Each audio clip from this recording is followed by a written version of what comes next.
Love is an emotion within us, and the more we build it, the more we can give it to everyone else.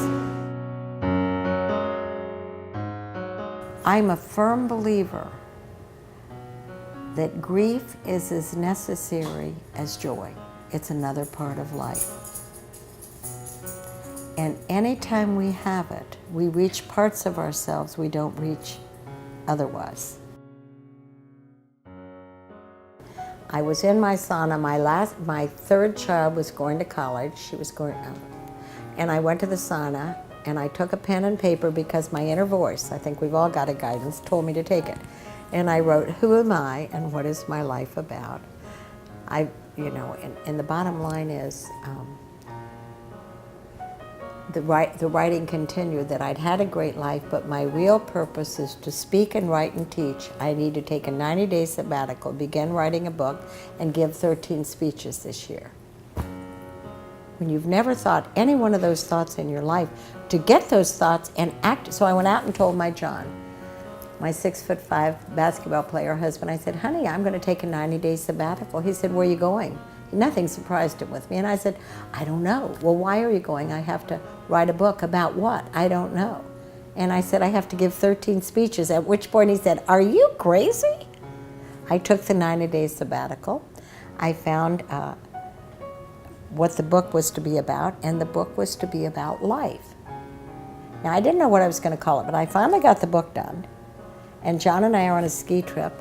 And I said, I'm at the end of the book. I'm done. And this man that came to listen to me do my talking and everything loved it. And I said, but the only thing is I don't know what I'm going to call it.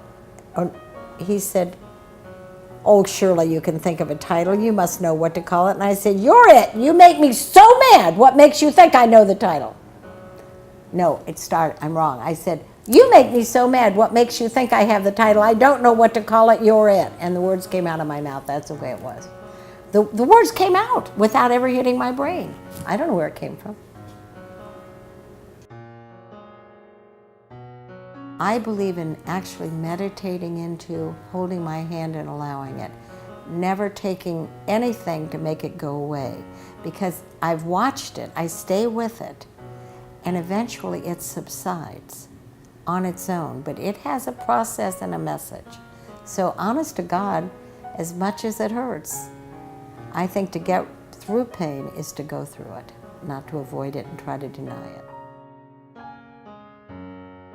I have to back up, because when I was 15 years old, my girlfriend's parents got a divorce. I was back in the 1950s, much you didn't hear about divorce. I was appalled for my girlfriend Sue and heartbroken for her. A year later, guess what I found out? My parents were getting a divorce. I thought the whole world had fallen in. My dad was having an affair with my mother's best friend, who she'd gone into business with. My whole world, my value system fell apart. A relationship that was in my life at the time, my high school boyfriend, so I'll bring that up as my first major romance. He was my savior.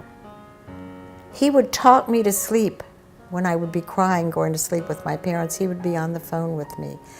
He was a football player, but he'd walk me to the game, a basketball player. He was my hero. We were best friends, and guess what? He's still living and we're still best friends. That's a beautiful story, isn't it? That we still are best friends and we talk once a month.